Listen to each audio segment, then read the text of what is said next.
All right, after months of squabbling on social media, the Progressive Conservatives are set to finally choose a new leader who will lead them into the future, well, or maybe not, I guess, depending on how you look at things. Talking about the big vote coming up this weekend, the PCs will select their new leader among the following candidates: Jason Kenney, Richard Starkey, and apparently Byron Nelson is still in the race. We can confirm that. Breaking news.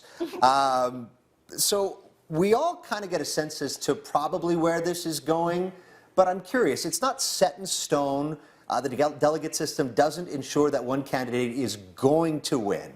What do you anticipate happens this weekend? Jason Kenney's going to win. I think we can all agree. Okay, but it's the okay. likely outcome. It's going to be the least interesting week in provincial politics, I think, the weekend.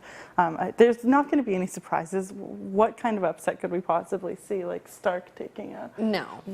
Yeah, and it's not, at this point, it's not about who. Kenney has never told us how he's going to make this miraculous marriage happen, ever. So that's what's interesting, is what's going to come afterwards. How is he going to make this happen? How does he work within the rules of Elections Alberta? Is he just going to walk away from all the money from one or the other party and leave it on the table? How, if they create a new party, can they raise enough money in a year and a more? With new rules in place about where you can get your donations from, right? Yes. Carefully calculated to not be of benefit to the Wildrose and the Conservatives, that $4,000. So I think that's what's of interest here, is how is he actually going to do it? And he's managed to get this far and never tell us. I'm really interested to see how he, once he wins, I mean, the House is in session, the party's got work to do, he's going to take over leadership of the party. He's not elected to any seat. I'm really interested to see how he's going to manage that aspect of the leadership. You know, is he going to sit up in the gallery and watch question period?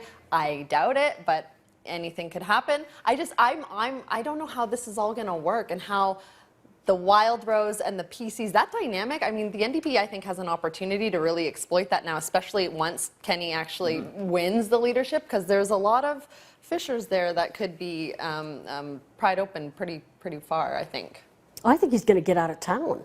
He's got all that time. He's not tied down in the Dome. He can just go out there and campaign like crazy, and he doesn't have to show up every day for question period at 10 o'clock in the morning or whatever it is. He doesn't have to be there. And I wonder if that's going to bite him later, like if that's going to look like, you know, entitlement, which people still have that, I think, maybe taste in their mouth from the previous government. That kind of language and rhetoric was going around the PC government for so long, and are they going to be able to sort of put that stink on him, saying, you know, he doesn't care about coming to work in the legislature? Because that worked for the NDP the last time around. The Wildrose was fighting with the 9 a.m. start time, so I don't know. It's going to be very interesting for sure. And the thing is, we've all kind of sort of, I think when we last talked about this, we also made the assumption that Jason Kenney was likely to ascend to the throne of whatever the Conservative Party, whatever form it takes in the future. But we saw numbers, a post-media survey yesterday coming out that suggested that perhaps we're jumping the gun on this a little bit, that amongst Albertans, Brian Jean actually has, I believe it was 26% support compared to just 17% for Jason Kenney to lead the newly formed Conservative Party. So are we perhaps going to see an actual battle for the alpha dog spot? The children of Preston Manning come home. I do think that Brian Jean, he showed real leadership during the fires in Fort McMurray. You know, he did put aside partisan politics to some extent as well, and I think that he's very favorable in rural Alberta because of that. And it's not as though the Wildrose isn't out doing their own circuit, making sure that they're engaging with their membership as well.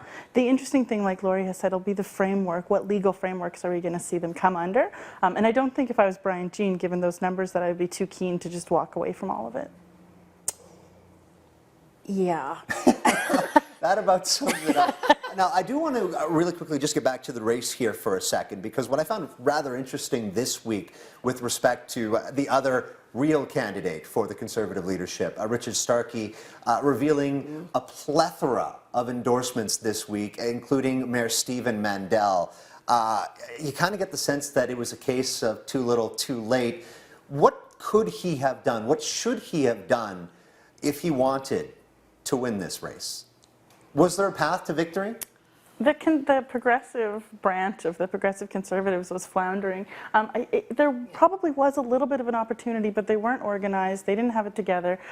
They were still totally shaken up by their defeat. So I don't know what he could have done to actually collected himself in time. Well, he could have courted that vote. Now, I don't know how willing he is to court that vote because he's pretty right. Maybe he's exactly where he expected to be because he didn't want that sort of centrist red Tory vote and he didn't seek it, and he doesn't have it. Or it's very late to the table with it. He should have won, in my opinion. I think he's the best parliamentarian and probably had the best policy, although I don't like his politics at all. But what are the red Tories going to do?